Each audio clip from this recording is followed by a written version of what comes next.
রিক্সার মধ্যে একটা ব্যাগ পাইছেন, একজনের টাকা রেখে গেছে অনেকগুলা, খোঁজাখুঁজি করে ওই লোককে বের করা সম্ভব, দেখছেন চলে গেছে, দৌড়ে যায় ধরা যায়, কিন্তু দরকার কি, চলে গেলে এটা তো আমার হয়ে যাবে। দুনিয়ার নগদ শাস্তি হলো কি, ওই যে পোটলাটা যেটা আপনি মেরে দিলেন, এটা মেরে দিতে পারলেন, কেউ দেখলো না, ধরাও পড়লেন না। আরে আল্লাহটা তো পরে আসতেছে, নগদে কি পাবেন? এটা খায়া বাসায় নিয়ে আপনি কি শান্তি পাবেন? আপনি তো জানেন আপনি চুরি করে আনছেন, মনের শান্তি কোনোদিন হবে? উত্তম ব্যবহারের জন্য স্ত্রীকে সুন্দর নামে ডাকতে হবে, তুই তোকারি করা যাবে না। অনেকে তুই তুই করে ডাকেন কি ডাকেন না? ছি ছি ছি ছি। একজন প্যাসেঞ্জার আপনার মাত্র 20টা টাকা দিবে, এই জন্য তাকে আপনি স্যার পর্যন্ত বলতেছেন না? একটা লোক মাত্র 20টা টাকা দিবে, তার সাথে আপনি হাসি মুখে কথা বলতেছেন, তার সিটটা মুছে দিচ্ছেন, আপনার বউয়ের জন্য আপনি কয়দিন সিট মুছে দিচ্ছেন, এর চেয়ে বড় বেইমানি আর কিছু আছে? এত কষ্ট করে রান্নার পরে যদি বলেন কি রান্না করছো, এটা কি খাওয়ার উপযুক্ত? বেচারি কষ্ট পায় কি পায় না? আপনি রিক্সা চালা আসেন, প্যাসেঞ্জার যদি বলে ভাই কি রিক্সা চালান আপনি, আপনার রিক্সা চলে শান্তি পেলেন না, আপনার কাছে ভালো লাগবে? এই জন্য ঘরের মানুষের দোষ ধরতে হয় না। যে লোকটা 20টা টাকা দিবে তার সাথে আপনি হাসি মুখ দিতে পারতেছেন, যে আপনার বাচ্চা কাচ্চা পালতেছে, বাচ্চা কাচ্চা পেটে নিচ্ছে, জন্ম দিচ্ছে এবং আপনার চরিত্র ঠিক রাখতেছে, আপনার ভাত কাপড় গোছায় দিচ্ছে, এই লোকটার ঋণ তো আপনি সারা জীবনে শোধ করতে পারেন না, কোন মুখে আপনি তাকে তুই তোকারি করেন বা বাজে কথা বলেন? ভাইরে, একটা সময় জীবনের লাইন চেঞ্জ করতে হয়। ভুল পথে সারা জীবন চলা কি উচিত? চেঞ্জ করতে হয় না? এই মানুষগুলোর মধ্যে থেকে বাছাই করে একজন একজন করে আপনাদের মধ্যে থেকে একজনকে মক্কা শরীফ নিয়ে, মদিনা শরীফ নিয়ে উমরা করায় আনবো আমাদের খরচে। আসুন্নাহ ফাউন্ডেশন এই অডিটোরিয়াম তৈরি করেছে বাংলাদেশের বিভিন্ন শ্রেণী পেশার মানুষদের জীবনমান উন্নয়ন করবার জন্য। নানা রকমের কর্মশালার আয়োজন এখান থেকে হবে ইনশাআল্লাহ।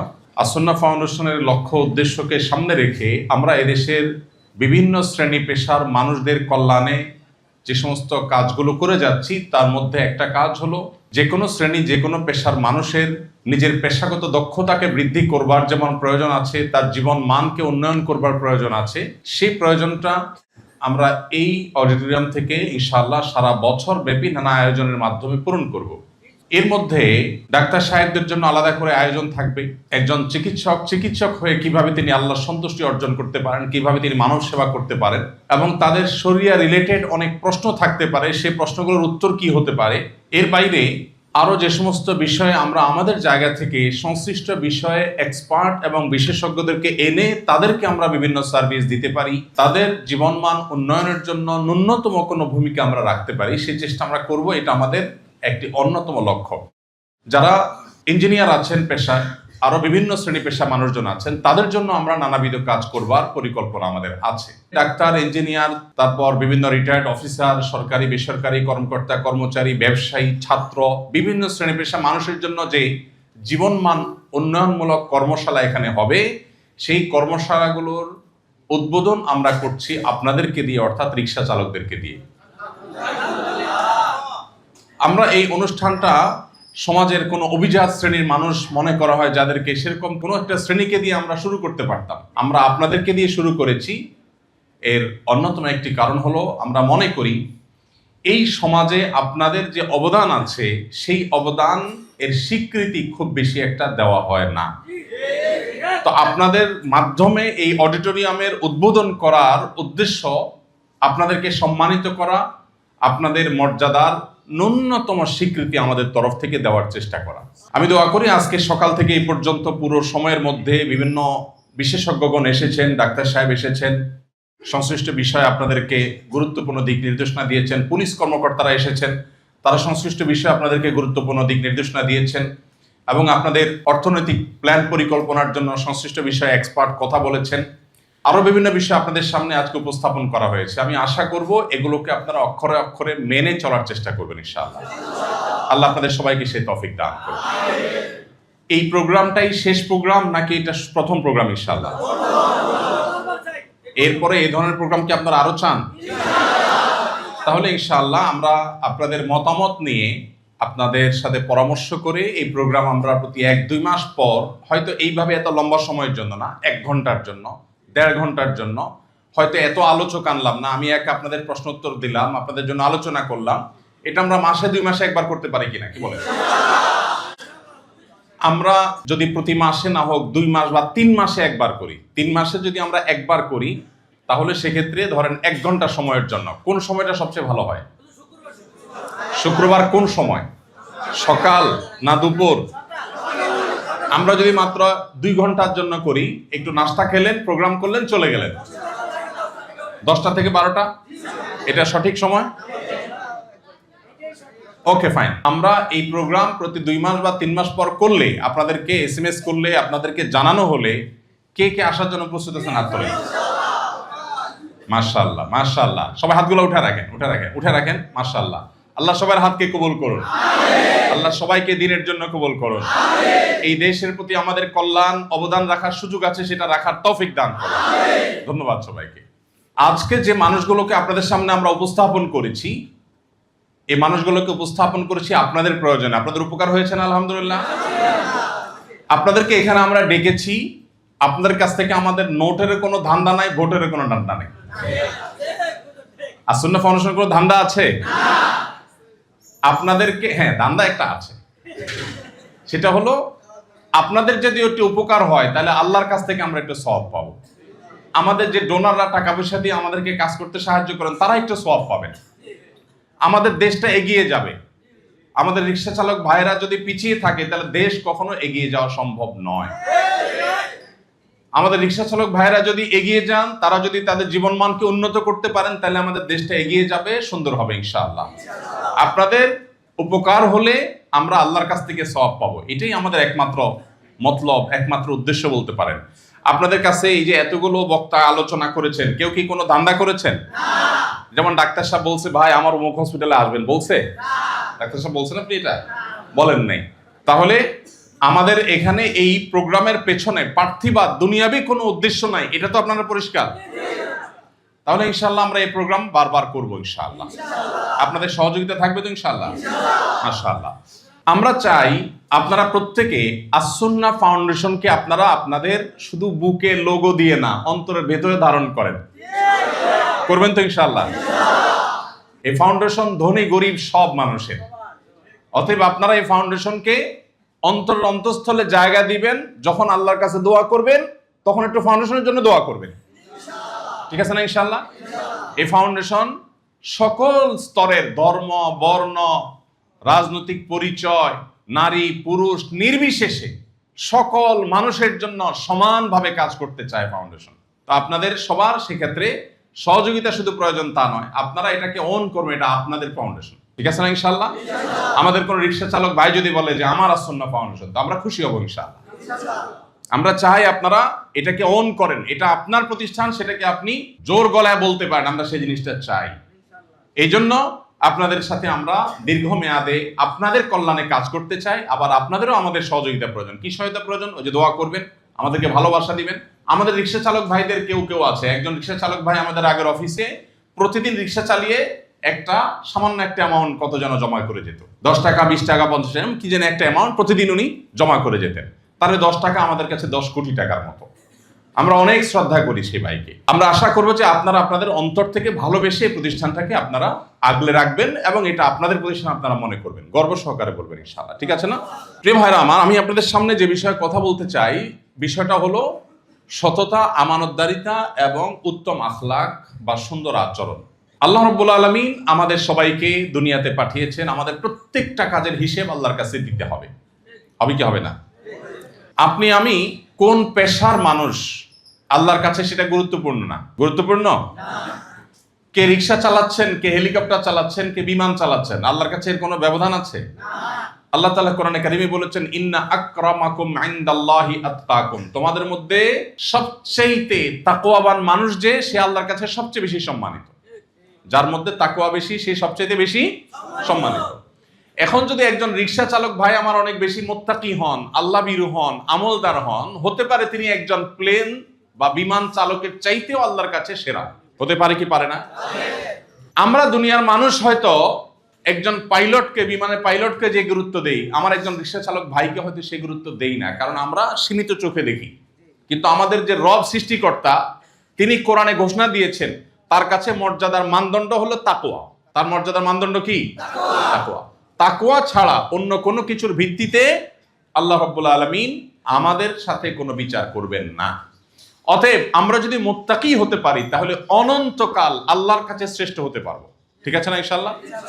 অতএব আমাদের সততা, আমানতদারিতা, দিনদারিতা, আচরণ এগুলো যদি ভালো হয় তাহলে আমরা মুত্তাকি হতে পারবো, আর এগুলো যদি ভালো না হয় তাহলে মুত্তাকি হওয়ার কোনো সুযোগ থাকবে না। সততা, আমানতদারিতা এবং তাকওয়া এই বিষয়গুলো অনেক দিক আছে, সততার অনেক দিক আছে। সবচেয়ে বড় সততার বিষয় হলো একজন মানুষ তার সৃষ্টিকর্তাকে সে বিশ্বাস করবে, স্বীকার করবে। আমার যিনি সৃষ্টি করেছেন তারই যদি আমি বিশ্বাস না করি তাহলে কিসের সততা? এই জন্য আমরা একজন মুসলমান হিসেবে আল্লাহর প্রতি আনুগত্য, আল্লাহর গোলামিকে স্বীকার করা, এটা হলো সততার সবচেয়ে বড় পরিচয়। একজন মানুষ অন্য অনেক দিক থেকে সৎ কিন্তু নিজের বাপেরই স্বীকার করে না, এটা কি সৎ বলা যাবে? যাবে না। আমরা সব ধর্মের মানুষদেরকেই দাওয়াত দেই, আমাদের শুধু মুসলমানদের জন্য দাওয়াত না, অন্য ধর্মের বাহিরাও আমাদের যে কোনো প্রোগ্রামে আসতে পারে, বা তাদের জন্য আমরা আমাদের সেবামূলক সব কাজগুলো সবার জন্য আমরা করি, আলহামদুলিল্লাহ। যাই হোক, সততাটা কিন্তু অন্তরের ব্যাপার। আমাদের নবীজি বলেছেন আত্তাকওয়া হাহুনা, সততা লেবাসের ব্যাপার না, লেবাস দিয়ে মানুষ সৎ হয় না। মনে যদি আল্লাহর ভয় থাকে, প্রত্যেকটা কাজ করার সময় যদি হিসাব হয় যে আল্লাহ দেখছেন, আল্লাহর কাছে আমার যাইতে হবে, জবাবদিহি করতে হবে, এই ভয়টা যদি আসে তাহলে বুঝতে হবে তার অন্তরে সততা আছে, তার অন্তরে কি আছে? সততা আছে। তো আমরা সবাই তো আল্লাহর কাছে যেতে হবে নাকি? কোনো সন্দেহ আছে? ধনী গরিব সবার এক জায়গায় যেতে হবে না? আপনাদের যে গেঞ্জিগুলো দেওয়া হয়েছে, গেঞ্জিগুলোর পিঠে কিছু লেখা আছে, এর মধ্যে একটা লেখা আছে, দুনিয়াতে গাড়ি আপনারটা একটু ছোট, আমারটা একটু বড়, কবরের সাইজ কিন্তু সমান। ঠিক না? ঠিক। দুনিয়াতে ঘর আপনারটা একটু ছোট, আমারটা একটু বড়, কবরের সাইজ সবার সমান। অনন্ত অসীমকাল আল্লাহর সামনে আমাদের যেতে হবে। অতএব আমরা যদি সৎ থাকি তাহলে আমরা অনন্ত অসীমকালের সুখ পাবো। শুধু সেটা না, দুনিয়াতেই সুখ হবে। চুরিদারি করে, দুই নম্বরই করে, ডাকাতি করে, দেশের সম্পদ লুট করে, ঘুষ দিয়া, বিভিন্ন অসৎ উপায়ে যদি কেউ টাকার পাহাড় গড়ে তোলে, অনেক টাকা পয়সা কামাই করে, দেশে মানুষ তারা স্যার বলে, সালাম দেয়, লম্বা কদর করে, কিন্তু সে নিজেরটা নিজে জানে সে একজন চোর। ঠিক না বেটি? সবাই তারে ভালো বলে, স্যার স্যার, নেতা সাহেব নেতা সাহেব, কিন্তু নেতা সাহেব জানে যে উনি আসলে চোর সাহেব। তাহলে মনের সুখটা কোনোদিন এই লোকের হবে? তার নিজের ঘুষের টাকা দিয়া গাড়ি কিনে, চকচকা গাড়ি দিয়া নাতিপুতি পোলাপান ঘুরে, কিন্তু সে মনে মনে বুঝে আরে সব তো 2 নম্বর টাকা। তাহলে এই লোকের মনের সুখ আছে কোনোদিন? আপনি রিক্সার প্যাডেল চালায় গিয়া ঘাম ফালায়া হালাল টাকা কামাই করছেন, সেখান থেকে অল্প স্বল্প কিনে খাচ্ছেন, আপনি জানেন আপনার প্রতিটা টাকা টন টন করে বাঁচবে। তাহলে মনের মধ্যে আপনার ভিতরে একটা শান্তি আসবে। আপনি খাইতে পারেন হয়তো ভাত আলু ভর্তা, কিন্তু মনের শান্তি পাবেন। আমাদের নবীজি কি বলছে জানেন? তিনি বলেছেন লাইসাল গিনা বিকাসরাতিল আরদ, অনেক সম্পদ কামাই করলে মানুষ ধনী হয় না। অনেক সম্পদ কামাই করলে মানুষ ধনী হয় না। ধনী হয় কিসে? ওয়ালাকিন্নাল গিনা গিনান নাফস, যদি কারোর মনের দিক থেকে ধনী হয় সে হলো আসল ধনী।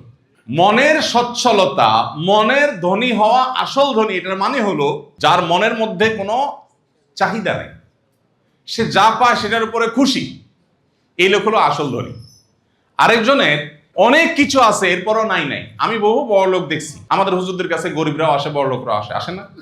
অনেক বড় লোক দেখেছি, কোটি কোটি টাকা আছে, এরপরও তার কপালে ভাঁজ, টেনশন, পেরেশান। কি হয়েছে ভাই? ভাই অমুক ব্যবসাটা শুরু করতে গেছে, এটা হলো না, ওইটা কিনতে গেছে, ওইটা হলো না, টেনশনের শেষ নাই। আবার অনেক গরিব মানুষ দেখা গেছে, বেচারা কষ্ট করে আসছে, ঘাম ঝরে আসছে, খাচ্ছে, হাসিটার দিক তাকাইলে দিলটা জুড়ায় যায়, তার মনে কোনো দুঃখ নাই। ভাই কেমন আছেন? বলে আলহামদুলিল্লাহ ভাই, আল্লাহ খুব ভালো লাগছে। এরে বলে মনের ধনী। এরে বলে কি ধনী? মনের ধনী। সম্পদের ধনী ধনী না, মনের ধনী আসল ধনী।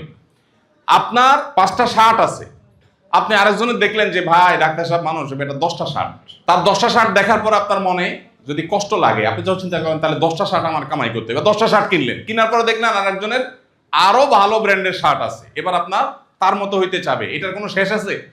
কোনো শেষ নেই। তাহলে জিনিসপত্র দিয়া মানুষ কোনোদিন মনের সুখ কখনো পায় না। যে লাখপতি হয় সে এরপরে কোটি হইতে চায়, কোটিপতি হওয়ার পরে মিলিয়নিয়ার, বিলিয়নিয়ার, আস্তে আস্তে তার উপরের দিকে উঠতে মনে চায়। তার এটার কি কোনো শেষ আছে?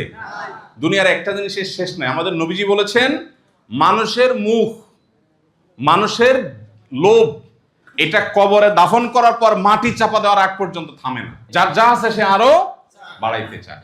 এই জন্য নবীজি বলেছেন ওয়ালাকিন্নাল গিনা গিনান নাফস, কেউ যদি নিজের মনকে বলে আল্লাহ আমাকে যেটা দিয়েছেন আমি বহুত সুখী, আল্লাহ শুকর, ওই আমার ওর মতো হওয়ার দরকার নাই, তার সাথে কম্পিটিশন দরকার নাই, আমার যেটা আছে এটা নিয়ে আমি সুখী, এই লোকটা হলো আসল ধনী। এই লোকটার অভাব নাই। এই লোকটার কি নাই? আর যার আরো আছে, আরো দরকার, তার কি আছে? অভাব আছে।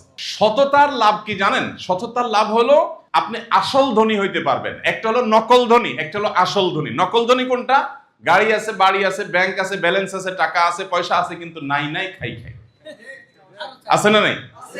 এটা হলো নকল ধনী। আর আসল ধনী কোনটা? আমার কিচ্ছু নাই, কোনো চাহিদাও নাই, হইলে আলহামদুলিল্লাহ, না হইলেও আলহামদুলিল্লাহ, খাইছি আলহামদুলিল্লাহ, খাই নাই আলহামদুলিল্লাহ, আজকে 200 টাকা হয়েছে আলহামদুলিল্লাহ, আরেকদিন 2000 টাকা হয়েছে আলহামদুলিল্লাহ, আল্লাহ যা দিয়েছেন আমার কোনো আপত্তি নাই, দুনিয়া শেষ, আমি চলে যাব কবরে, এটা নিয়ে এত অস্থির হওয়ার কিচ্ছু নাই। এ হলো আসল ধনী। এ হলো, এখন কি আসল ধনী হবেন না নকল ধনী হবেন? আসল ধনী। আসল ধনী যারা হয় তারা কারোর কাছে কোনোদিন ছোট হয় না। চালাইতে পারে রিক্সা, কিন্তু নিজেকে বাদশা মনে করে। বুঝে আসছে কথা?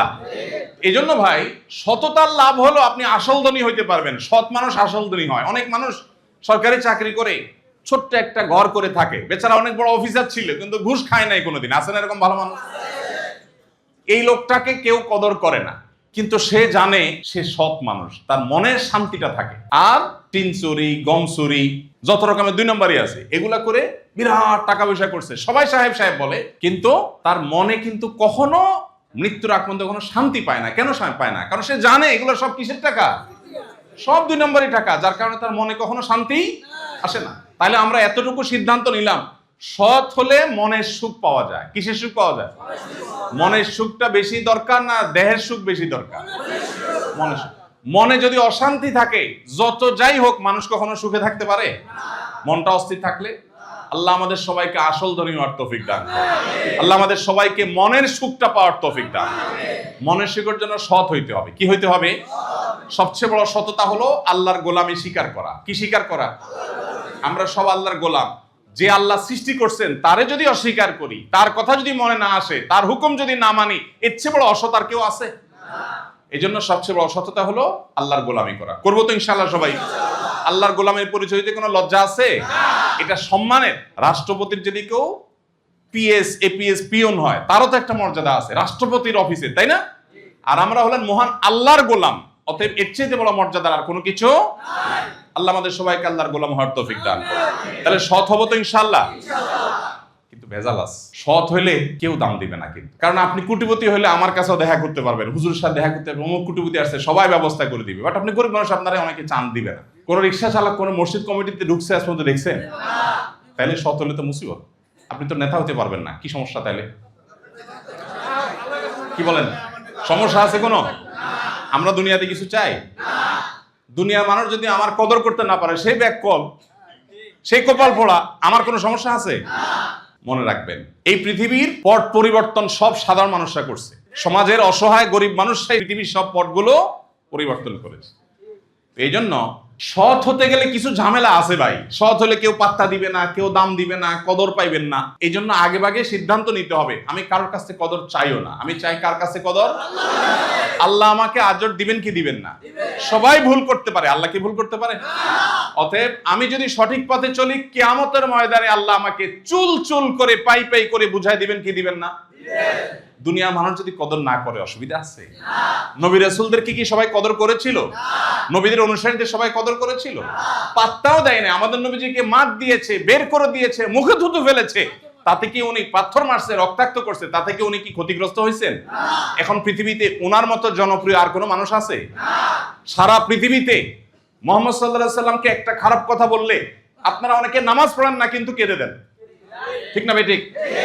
1400 বছর আগে একটা মানুষ দুনিয়া থেকে চলে গেল, এত ভালোবাসা পাইলো, তখনকার মানুষটা তারে অনেক চাপায় রাখার চেষ্টা করছে, পারছে না। অতএব একজন ইমানদার বিশ্বাস করবে, সমাজ আমার দাম দেখ আর না দেখ, আমি সৎ থাকবোই থাকবো ইনশাআল্লাহ। ঠিক আছে না? ভেজাল আরেকটা আছে, সেটা হলো বাসার বোর কাছে তো কদর হবে না। বলবে তোমার সাথে রিক্সা চালায় এত কিছু করলো, তুমি কি করলা? ঠিক না ভাই? ঠিক।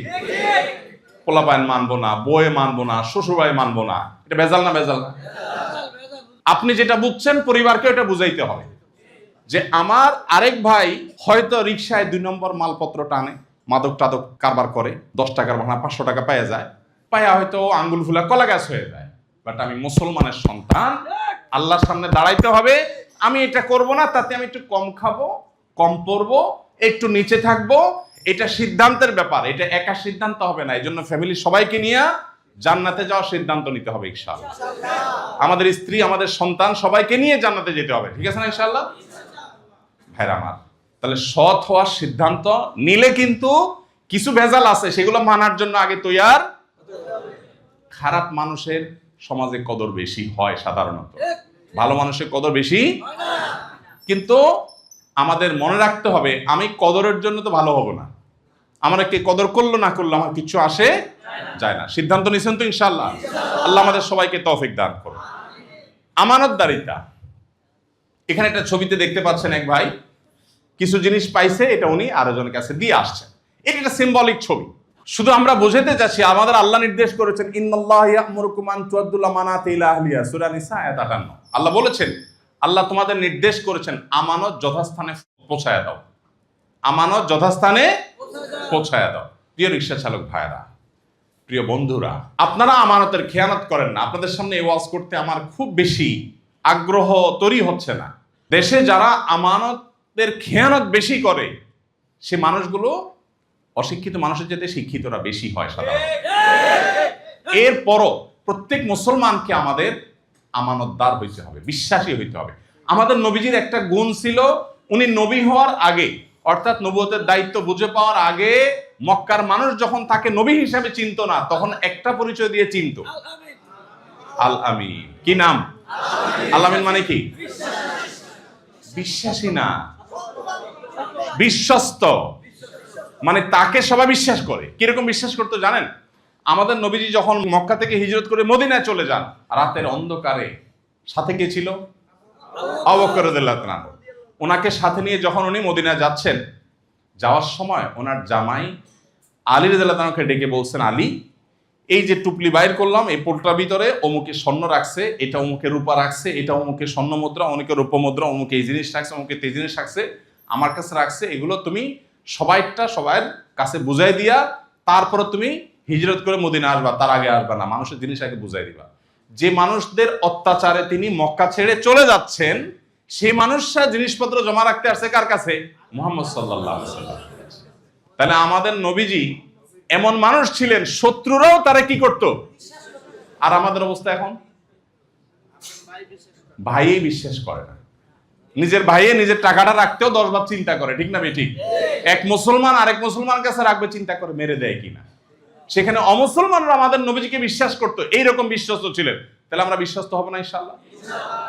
ভাই, সব ক্ষেত্রে মুশকিল একটাই, রিকশার মধ্যে একটা ব্যাগ পাইছেন, একজনের টাকা রেখে গেছে অনেকগুলা, খোঁজাখুঁজি করে ওই লোককে বের করা সম্ভব। দেখছেন চলে গেছে, দৌড়ে যায়, ধরা যায়, কিন্তু দরকার কি? চলে গেলে এটা তো আমার হয়ে যাবে। কিন্তু ওই যে একজন ইমানদার, সে আল্লাহর ভয়ে জান্নাতি হওয়ার চেষ্টা করবে। কি হওয়ার? সে আমানতটা তার কাছে বুঝাই দিবে। আল্লাহ বলেছেন, ইন্নাল্লাহা ইয়া'মুরুকুম আন তুআদ্দুল আমানাতি ইলা আহলিহা। আল্লাহ নির্দেশ করছেন আমানত যথাস্থানে পৌঁছায় দাও। গাড়িতে কোনো যাত্রী কিছু ফেলে রাখছে, এটা আমানত। তারপর মালিকের কাছে যে কোনো বস্তু, যার মালিক, যে যেটা মালিক, তাকে সেটা দেওয়া ইমানের দায়িত্ব। অন্য কারোর হক মেরে খাওয়া, এটা জাহান্নামে যাওয়ার কারণ। দুনিয়ার নগদ শাস্তি হলো কি?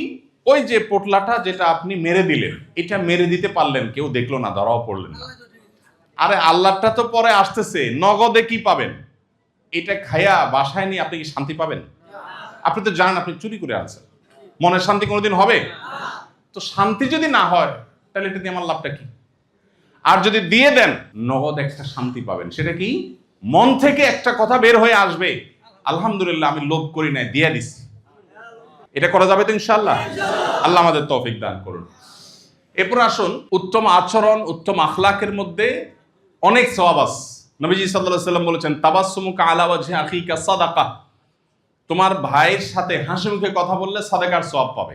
তাহলে ভাই, অন্য রিকশা চালক, যাত্রী এবং সবাই আগে যার দরকার, কার সাথে বেশি হাসি মুখ থাকতে হবে বলেন তো? হয় নাই?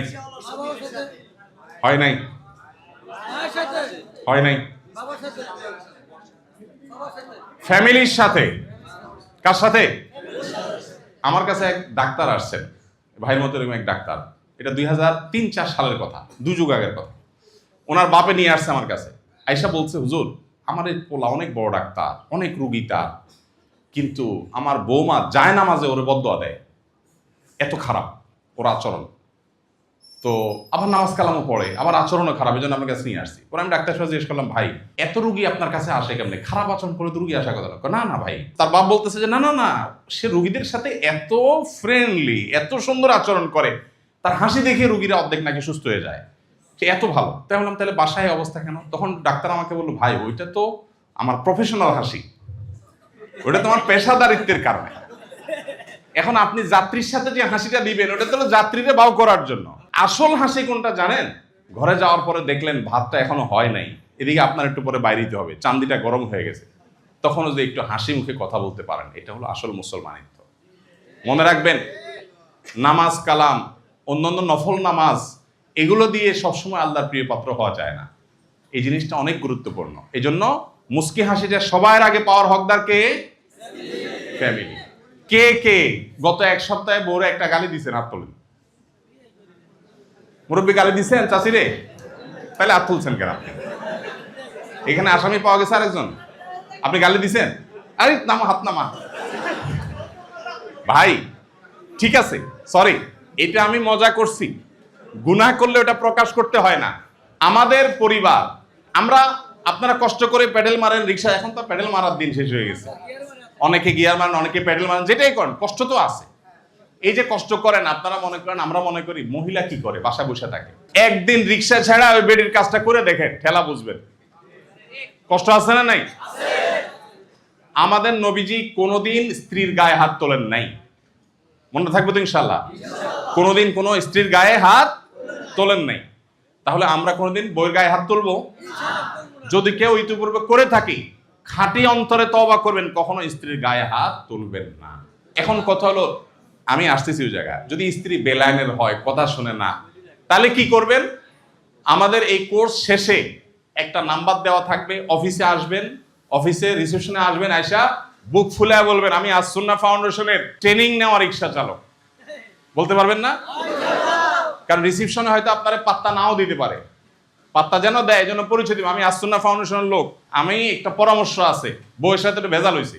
তখন আমাদের আলেমরা আপনার সাথে বসবে একান্তে গোপনে, আপনি বলবেন যে বউটা এই লাইনে, এখন হুজুর বলছে মারাও যাবে না, আবার মারা ছাড়া লাইনেও আসতেছে না, কি করা? তখন আপনারা বুদ্ধি তারা দিবে ইনশাআল্লাহ। এবং এটার জন্য কোনো ফিস দিতে হবে না, বরং উল্টা আরো চা খাওয়া যাবেন ইনশাআল্লাহ। মনে থাকবে তো? এটা আমরা করবো ইনশাআল্লাহ। তাহলে ফ্যামিলির সাথে সুন্দর আচরণ করবো, ঠিক আছে না ইনশাআল্লাহ? আচ্ছা, এরপরে আসেন দৃষ্টি সংযত রাখা। আল্লাহ বলেছেন ইন্নাস সামআ ওয়াল বাসারা ওয়াল ফুআদা কানা কুল্লু উলাইকা কানা আনহু মাসউলা। মানুষের কান, চোখ, অন্তর, প্রত্যেকটা অঙ্গ সম্পর্কে আল্লাহ কিয়ামতের দিন জিজ্ঞাসা করবে। করবেন না? করবেন না? আল্লাহ বলছেন আল ইয়াওমা নাখতিমু আলা আফওয়াহিহিম ওয়া তুকাল্লিমুনা আইদিহিম ওয়া তাশহাদু আরজুলুহুম বিমা কানু ইয়াকসুবুন। কিয়ামতের দিন আল্লাহ মানুষের মুখে মোহর মেরে দিবেন, প্রত্যেকটা অঙ্গ কথা বলবে, চোখ বলবে আল্লাহ আমাকে দিয়ে এই অপকর্ম করেছিল এই লোক। জাহান্নামের শাস্তি সহ্য করার ক্ষমতা আছে? ভাইরা আমার, এই জন্য আল্লাহর ভয়ে দৃষ্টিকে সংযত রাখবো।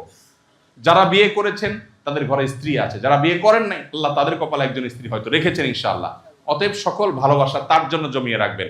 ইমানদার মুসলমান কখনো চোখের জেনা করবে না। এই জন্য রিক্সা চালাতে গিয়ে আমাদেরকে এটা খেয়াল রাখতে হবে। এরপর আসেন দায়িত্বের সততা। আমরা যখন দায়িত্ব পালন করব তখন সৎ হইতে হবে। আপনার রিক্সায় একজন যাত্রী উঠলো, উঠে আপনি হাবভাবে বুঝলেন বেটা নতুন আসছে শহরে, এখন 20 টাকা ভাড়া, আপনি বললেন দেন, আপনি সবাই তো 50 দিয়ে আপনি 40 দিয়ে, বেচারা হয়তো বুঝলো না, আপনারা দিয়ে দিল। এই টাকাটা কি হালাল হলো না হারাম হলো? কষ্ট করে কামাই করছেন, কিন্তু একটু 2 নম্বরই করার কারণে জিনিসটা কি হয়ে গেল? হারাম হয়ে গেল। ভাইরে, এই জন্য নবীজি বলেছেন মান গাশশা ফালাইসা মিন্না, যে 2 নম্বরই করে, প্রতারণা করা, সে আমার উম্মত। অনেক ভাইরা বলে আরে ভাই আমরা রিক্সা চালাই, 10 টাকা 20 টাকাই তো মারি, আর দেশের সম্পদ শত শত কোটি টাকা মাইরা শেষ করে ফেলছে, আমাকে 10-20 টাকা নিয়ে আপনি চিন্তা করতেছেন, তার কবরে কি আপনি যাবেন? তার গুরুজ যেগুলো দিবে আল্লাহ, এগুলো কি আপনি খাবেন? আপনি আপনার 20 টাকার জন্য গুরুজ খাবেন, অতএব সে যে বড় গুরুজ খাবে, জাহান্নাম খাবে, ওটার জন্য আপনি কেন দায়িত্ব নিচ্ছেন? দরকার আছে কোনো? এই জন্য ভাই ইমানদার সৎ হবে। ওই যে সৎ হলে লাভ কি? সৎ হলে লাভ হলো মানসিক সুখ, মানসিক আসল সুখ, আসল ধনাঢ্য, আসল সচ্ছলতা, যে আলহামদুলিল্লাহ আমি কোনো 2 নম্বরই করি নাই। এটা মানুষকে বলা জিনিস না, নিজে বোঝার জিনিস। অনেকে আছে যে উঠেন দিন ভাই, ভাড়া কত? বল ভাই উঠেন, ভাই উঠেন দিন, এরপরে নামার সময় বেজাল আছে না নাই? শরীয়তের মাসআলা অনুযায়ী এটা জায়েজ নাই। আগেই বলে নিতে হবে ভাই আমি এত টাকা হলে যাবো, এত টাকা হলে যাবো না। ক্লিয়ার। এখন আপনি বললেন কি ভাই উঠেন উঠেন, ওখানে যাওয়ার পরে ভেজাল লাগিয়ে দিলেন, এটা আপনার জন্য হালাল না, এটা আপনার জন্য। আবার যাত্রীও যদি এরকম না বললে বলে এই উঠো রিক্সাওয়ালা টানো, কোনো কিছু ঠিকঠাক না করে দেয়, তাহলে তার জন্য হালাল না। কিন্তু যেখানে ভাড়া নির্ধারিত, আপনার গেট থেকে সি ব্লক ডি ব্লক, এখানে ভাড়া নির্ধারিত, আমরা সবাই জানি কত, এখানে বলার দরকার নাই। কিন্তু যেখানে অস্পষ্ট, তারপরেও বলে নেওয়া ভালো, কারণ একটা মানুষ নতুন হতে পারে, সে জানে না, সে গ্রাম থেকে আসছে, সে মনে করবে 10 টাকা ভাড়া 20 টাকা নিচ্ছে, ভেজাল হতে পারে কি পারে না, এই জন্য এগুলো করা যাবে না। আবার অনেক সময় দেখা যায় যাত্রী উঠায় নিচ্ছেন, কই যাবে, বলবে আসুন্না ফাউন্ডেশন আসবে, গেট থেকে আসুন্না ফাউন্ডেশন, এখান থেকে এখানে এত কাছে না 20 টাকা দিতে চাইবে না। এই জন্য আপনি করলেন কি, নিয়া সোজা নিয়া ব্রিজ পার করে একটা তোয়াফ দিলেন, একটা তোয়াফের একটা চক্কর দিয়ে আয়না, এরপর আরেক গলিতে ঢুকায়া, এরপর আয়না এখানে আয়না ঘাম মুছতে দেন ভাই দেন, অনেক কষ্ট হয়েছে, 40 টাকা ভাড়া। জায়েজ হবে না না জায়েজ হবে? ভাই রে, যে মানুষটা খেয়ে পরে খুব সুখে শান্তি জীবন পার করবে, তারও মরণ আসবে। আর যে অল্প স্বল্প, ওই যে হালাল চলতে গিয়ে তো অল্প কামাই করবে, তারও জীবন মরণ আসবে। এই যে ভূমিকম্প কয়েক সপ্তাহ আগে আসছে না বড় আকারে, মরে যখন একাকার হবে, তখন ধনী গরিব সব, আরে ধনী বরং আগে মরবে, আপনি থাকেন তো গরিব ঘরে, আপনারটা ভেঙে পড়ার ভয় কম। এই জন্য ইনশাআল্লাহ সৎ থাকার চেষ্টা। সৎ থাকার জন্য কিন্তু বুকে বল লাগে ভাই। কি লাগে? বুকে বল লাগে, মনোবল শক্ত থাকা লাগে। এটা সবাই পারে না, এটার জন্য মেরুদণ্ড লাগে। আমাদেরকে আল্লাহ সবাইকে পারার তৌফিক দান করুন। সবাই সিদ্ধান্ত নিব আমরা সৎ থাকবো, কোনো মানুষের হক নষ্ট করব না। ঠিক আছে তো ইনশাআল্লাহ? নবীজি বলেছেন মান গাশশা ফালাইসা মিন্না, যে ব্যক্তি ধোঁকা দেয় সে আমার উম্মত না। এরপর আসেন মুস্কি হাসার ক্ষেত্রে, আমরা এটা বলেছি, এটা নিয়ে আর কথা আমি বাড়াবো না, সামনে চলে যাই। বিনয়ের সাথে জিজ্ঞেস করেন ভাই কোথায় যাবেন, অথবা যাত্রী বসার একটু সিটটা মুছে দিবেন, এগুলো উত্তম আচরণের অন্তর্ভুক্ত। ভাড়াটা ঠিকঠাক করে নেবেন বিনয়ের সাথে, কোনো ঝগড়াঝাড়ি কিছু নেই। রিক্সাওয়ালাদের সাথে অনেকে চিল্লাচিল্লি করতে পছন্দ করে, কিন্তু আপনার ধৈর্য ধারণ করতে হবে। আপনি চিন্তা করেন যদি আরে যা হয় পরে আগে ঘুষা দুটো নিয়ে নি, কাজটা কি সঠিক হবে? আল্লাহ আমাদেরকে বোঝার তৌফিক দান করুন। এরপর আসেন পরিবারের প্রতি দায়িত্বশীলতা ইমানের অংশ। আমাদের পরিবার আমাদের কাছে আমানত, আমাদের পরিবার আমাদের কাছে আমানত। অতএব আমাদের সবচেয়ে বেশি সুন্দর আচরণ পাওয়ার হকদার কে বলেন তো? পরিবার। আর সবচেয়ে খারাপ আচরণটা আমরা কার সাথে করি? পরিবারের সাথেই করি।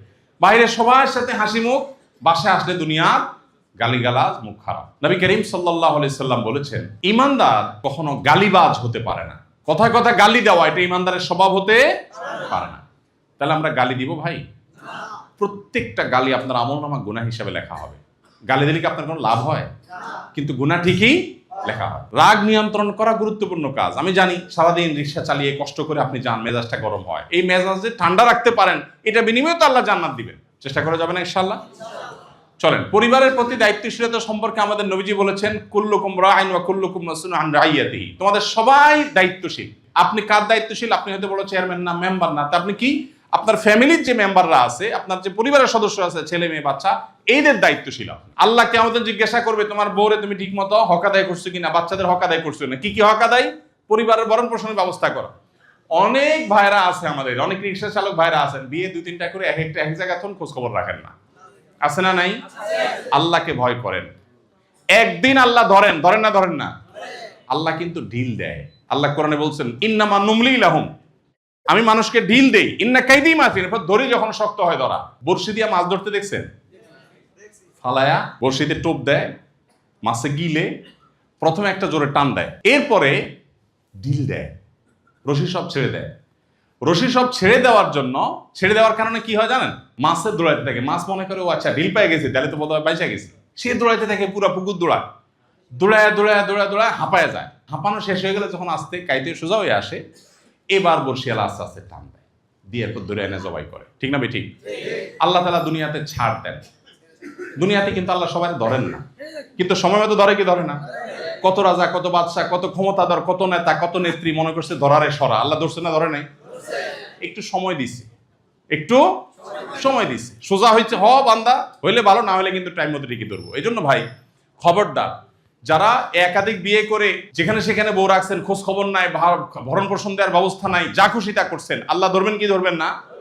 খবরদার। এই জন্য পরিবারের ভরণ পোষণের ব্যবস্থা করতে হবে যথাযথভাবে। পরিবারের দিনই শিক্ষার ব্যবস্থা করতে হবে। শুধু ভাত কাপড় দিয়া গরু ছাগলও খায়, আমরাও খাইলাম হলো না। তাদেরকে দিন শিক্ষা দিতে হবে, ইসলাম শিক্ষা দিতে হবে মুসলমান হিসাবে, নিজের বাচ্চাকে, নিজের ফ্যামিলিকে। তাহলে আপনার পরিবারটা জান্নাতি পরিবার হবে। কি পরিবার হবে ইনশাআল্লাহ? জান্নাতি পরিবার হবে। পরিবারের প্রতি অবহেলা করা গুনাহের কাজ, কিয়ামতের দিন কিন্তু ধরা খাবে। পরিবারের প্রতি অবহেলা, অনেক রিক্সা চালক আছে ফ্যামিলির খবর নাই, তাস খেলে জুয়া খেলে টাকা নষ্ট করে, আছে না নাই? কাটটা হারাম। মনে রাখবেন, মরা লাগবে না, কসম করে বলি, মরা পর্যন্ত অপেক্ষা করা লাগবে না। জীবদ্দশায় আপনার এই কর্মফল আপনি ভোগ করে যেতে হবে, একটাও পার পাবেন না। যদি আপনি পরিবারের ভাত কাপড় কেনার খবর নাই, এদিকে জুয়া খেলায় টাকা নষ্ট করতেছে, যদি কেউ করে থাকেন তওবা করবেন তো ইনশাআল্লাহ। ভাইরা আমার, আল্লাহ তাআলা হারামে আরাম রাখেন নাই। জুয়াখোর গরিব হইলো ধরা খায়, ধনী হইলো, ওই যে কিছুদিন আগে দেখেন না ক্যাসিনো ব্যবসা করে কতগুলো আত্মহত্যা করছে কয়েক বছর আগে। ভাই, জুয়াতে ধ্বংস অনিবার্য, অতএব এটা থেকে বেঁচে থাকতে হবে। এই জন্য পরিবারের প্রতি কোনো অবহেলা করা যাবে না। আল্লাহ আমাদের তৌফিক দান করুন। একটা আয়াত, একটা হাদিস এখানে আছে। আল্লাহ তাআলা সূরা নিসার 19 নম্বর আয়াতে বলেছেন, ওয়াশিরুহুন্না বিল মারুফ, তোমরা তোমাদের স্ত্রীদের সাথে সুন্দরভাবে সংসার করবা, ঘর করবা, জীবন যাপন করবা। পারিবারিক লাইফে তাদের প্রতি কোনো অসৎ আচরণ, সুন্দর ছাড়া কোনো বাজে ব্যবহার করা। ভাইরে, একজন মহিলা পরের ঘর থেকে চলে আসছে, আপনার ছেলে মেয়ে পালতেছে, আপনার চরিত্রটা ঠিক রাখতেছে, আপনার ভাত কাপড়ের ব্যবস্থা রান্না বাড়া করে দিচ্ছে, গোসা গাছায় দিচ্ছে। আপনি টাকা দিয়ে একটা কাজের লোক রাখলেও তো মাসে টাকা দেওয়া লাগতো, বড় কি টাকা দেন মাসে মাসে? তাহলে সে যা করতেছে এই তো বেশি, তারপরে বড় মুখে আপনি তারা কি দেন বলেন তো? বড় কি দেন? একটু খায়, একটু কাপড় পিন্দা দেন। আরে কাজের লোক রাখলেও তো বাসায় খাওয়া পিন্দা দিয়ে উল্টা টাকা দিয়ে লোক পাওয়া যায় না, সে তো সব করতেছে, তার ঋণ আপনি শোধ করতে পারবেন? তাহলে কোন মুখে তাকে গালি দেওয়া আসে? মনে রাখবেন, এই বউ যদি দোয়া করে, সে যদি আপনার উপরে খুশি থাকে, স্বামী স্ত্রী দুইজন যদি ভালো থাকেন, সন্তানটা ভালো হবে। টাকা দিয়ে সুখ আসবে না, সুখ আসবে এ দাম্পত্য জীবনে ইয়া দিয়া। নবীজি বলেছেন, খায়রুকুম লি আহলিহি ওয়া আনা খায়রুকুম লি আহলি, তোমাদের ভিতরে সবচাইতে ভালো মানুষ হলো সে যেই লোকটা তার পরিবারের জন্য ভালো। নবীজি বলেছেন, তোমাদের মধ্যে পরিবারের কাছে বা পরিবারের জন্য সবচেয়ে বেশি ভালো আমি, তার পরিবার কোনোদিন কারোর সাথে তিনি একটা শক্ত ব্যবহার করেন। আপনারা যারা আছেন গত এক সপ্তাহের ভিতরে কে বইয়ের পেঁয়াজ রসুন তরকারি কাটা হেল্প করছেন? কেউ থাকলে হাত তোলেন। সত্য তো? বাসায় খবর নিলে ধরা পড়বে তো? হাত নামা। অল্প কয়েকজন হাত তুলছেন, তাহলে বাকিরা শুধু মোস্তাও দিয়া খান। কাজটা কি ঠিক? কাজটা কি ঠিক? কাজ করবেন। আমরা বাসায় সবাই স্ত্রীদের সাথে সুন্দর আচরণ করবো তো ইনশাল্লাহ?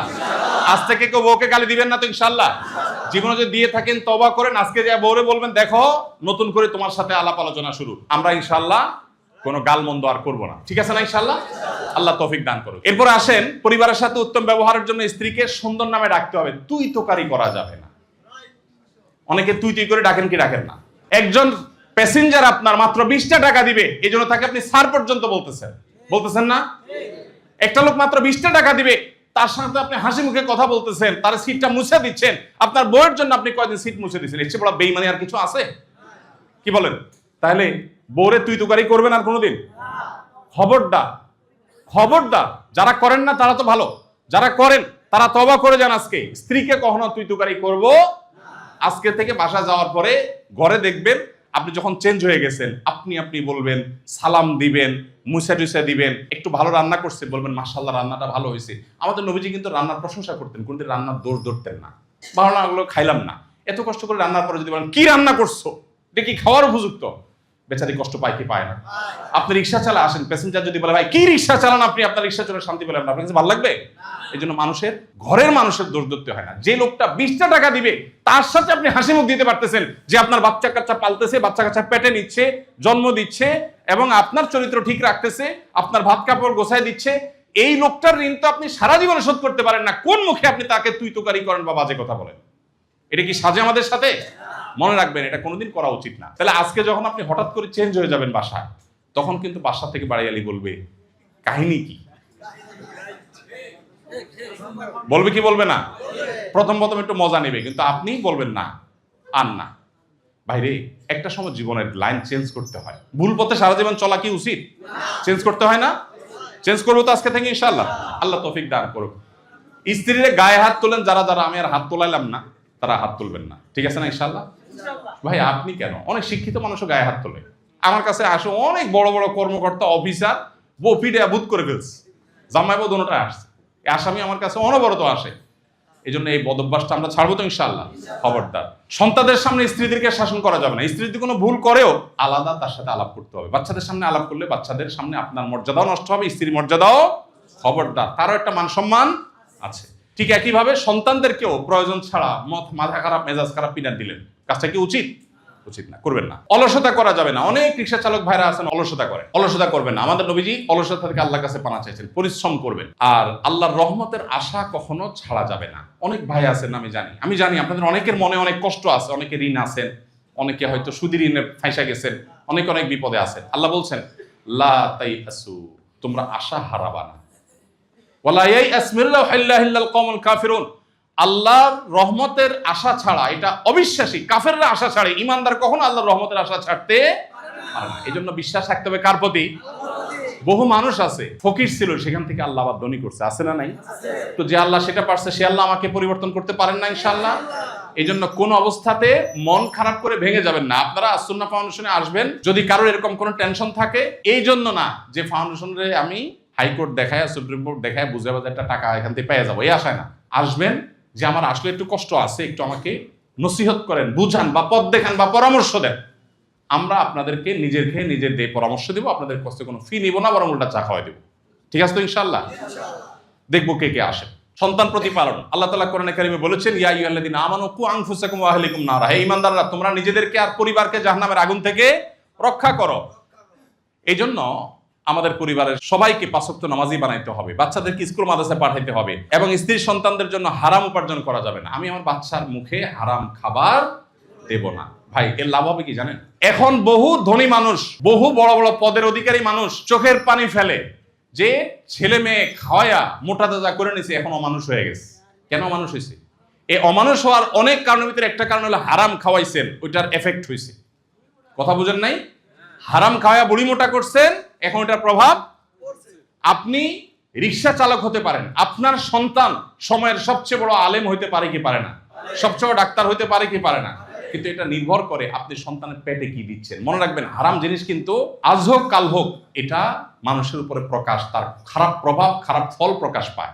এই জন্য আপনি যদি চান যে আমার সন্তানগুলো মানুষ হোক, তার হালাল খানা দিবেন। হারাম খানা উপার্জন করে যদি তার গালে খানা দেন, তাহলে সেক্ষেত্রে আপনি আল্লাহর কাছে দায়ী হবেন কি হবেন না। এই জন্য আল্লাহর কাছে এই বিষয় ক্লিয়ার থাকতে হবে, নিজে এবং পরিবার সবাইকে জাহান্নাম থেকে বাঁচানোর জন্য চেষ্টা করতে হবে। আর সকাল সন্ধ্যা 24 ঘন্টা লাইফস্টাইল, প্রতিদিন ফজর নামাজ জামাতের সাথে পড়ার চেষ্টা করতে হবে। ঠিক আছে না ইনশাআল্লাহ? অহেতুক মোবাইল টিপা, মোবাইলে ইউটিউবে বিভিন্ন জায়গায় সময় নষ্ট করা, রাতে তাড়াতাড়ি ঘুমায় গিয়া ভোরে উঠতে হবে, এবং নামাজ শেষে যদি তাসবিহ পড়েন, যারা জানে না তাদেরকে শেখানোর চেষ্টা করেন। এই যে কথাগুলো অন্য ভাইদের সাথে শেয়ার করলেন সকাল সন্ধ্যায়, সকাল এবং সন্ধ্যার সময় না ঘুমায়, এটা আমি কাজ করলে ভালো। অন্য টাইমে ঘুমাবেন, দুপুরের সময় ঘুমানো সুন্নাত, সকালে না। সকালে কাজ করলে বরকত হয়, এই টাইমে না ঘুমায় কাজ করতে হবে। নির্ধারিত সময় অনুযায়ী কাজে বের হবেন, আর দুপুরে জোহর নামাজের পরে বা আগে পারলে একটু বিশ্রাম নিলেন, এমনকি 5 মিনিটের জন্য রিক্সার মধ্যেও যদি কায়িত হন, এটা সুন্নত। এই বিশ্রামটা স্বাস্থ্যের জন্য ভালো। মাগরিবের নামাজ কোনো মসজিদে আদায় করবেন, আসর আদায় করবেন, এবং সময়মতো ঈশার নামাজ আদায় করবেন। অনেক সময় দেখা যায় রিক্সা নিয়ে নামাজ পড়া যায় না। আপনি যে একটা দোকানের সামনে, সব জায়গায় সম্ভব হবে না, অনেক জায়গায় হয়তো দোকানের সামনে রাখেন, দোকানদারে বলেন ভাই আমি 4 রাকাত নামাজ পড়ে আসবো, 5টা মিনিট লাগবে, রিক্সাতে খেয়াল রাখবেন না ইনশাআল্লাহ? অনেক কিছু সম্ভব। আর যদি মনে করেন সে রাস্তাও নাই, আপনি বাদ দেন, আল্লাহর জমিনে সব জায়গায় সিজদা করা যায়, আপনি যেখানে আছেন সেখানে দাঁড়ায় কিবলামুখী হয়ে নামাজটা পড়া যাবে না ইনশাআল্লাহ? ভাইরে একটা ছোট্ট জায়নামাজ বা একটা কাপড় রাখি দেন না সিটের নিচে, ওইটা বিছে আপনি নামাজ পড়েন। অনেক সময় বলা যায় ভাই ঘামায় যায় শরীরে, ঘামানো শরীরে নামাজ পড়বেন, নামাজ হবে, কোনো অসুবিধা নেই, কোনো অসুবিধা নেই। দুনিয়ার কোনো আলেম আপনাকে মাসলা দিবে না। রাত 10টার মধ্যে ঘুমায় যাবেন, বাচ্চাদের পড়াশোনা খবর নেবেন, একটা সময় বাচ্চাদেরকে সময় দিবেন, সব কাজ শেষ, বাচ্চাদের সাথে খেলতে হবে, তাদের সাথে বসে খেতে হবে, তাদের সাথে আড্ডা দিতে হবে, সময় নিতে হবে। এরপরে কে কি পড়ছো, আজকে কে কি আমল করছো, খোঁজ খবর নিতে হবে। টাকা পয়সাই শুধু কামাই, টাকা কি আসল সম্পদ না সন্তান আসল সম্পদ? আরে ভাই আপনি টাকা যা কামাই করতেছেন, সন্তান মানুষের মতো মানুষ হলে 1 মাসে ওর বেশি কামাইবে ইনশাআল্লাহ, কিন্তু তার মানুষের মতো মানুষ গড়তে হলে তার সময় দিতে হবে। ঠিক আছে না ইনশাআল্লাহ? রাত 10টার মধ্যে শুয়ে যেতে হবে তাড়াতাড়ি। বেশি দেরি করে ঘুমাইলে কি হবে? স্বাস্থ্যের ক্ষতি হবে। রাত দেরি করে ঘুমাবেন না। অনেকে আছে রাতে ডিউটি করেন, কোনো কারণে যদি রাতে ডিউটি করা লাগে করলেন, নাইট শিফট করা লাগলে করলেন, কিন্তু এছাড়া রাতে তাড়াতাড়ি ঘুমানো ভালো। আমল করবেন তো সবাই ইনশাআল্লাহ? আজকে একদিনে তো কথা শেষ হবে না, আমাদের জুমার নামাজ আছে, আরো কাজ আছে। আমি এখানে শেষ করতেছি। আল্লাহ যদি তৌফিক দান করে প্রতি 1-2 মাস পর পর আপনাদের জন্য এই প্রোগ্রাম আমরা আয়োজন করব। এবার যেরকম আপনাদের একজন করে ফোন করছে, সব ফোন টোন দেওয়া হবে না, শুধু ঘোষণা দেওয়া হবে, মেসেজ জানা দেওয়া হবে, খবর পাইছেন নিজ দায়িত্বে চলে আসতে হবে। রাজি আছেন তো ইনশাআল্লাহ? প্রত্যেকবার কিন্তু জামাই আদরে ধরে ধরে আনা হবে না, কিন্তু এরপরে আপনারা বরং আমাদেরকে গরজ করবেন। ঠিক আছে না ইনশাআল্লাহ? একটা বড় পুরস্কারের ঘোষণা আছে আপনাদের জন্য, একটা বড় পুরস্কারের ঘোষণা। আর ছোট ছোট কিছু পুরস্কার থাকবে, সেটা এখন না, 1 মাস পর। যারা 5 ওয়াক্ত নামাজ ঠিকমতো পড়বে, যারা রিকশা চালাতে গিয়ে মুস্কি হাসবে, মানুষকে সালাম দিবে, এই কাজগুলো যারা করবে, এবং যারা অন্যদেরকে লিড দিয়ে অন্যদেরকে নিয়ে কাজগুলো করবে, আগায় আসবে, এই মানুষগুলোর মধ্যে থেকে বাছাই করে একজন একজন করে আপনাদের মধ্যে থেকে একজনকে মক্কা শরীফ নিয়ে, মদিনা শরীফ নিয়ে উমরা করায় আনবো আমাদের খরচে।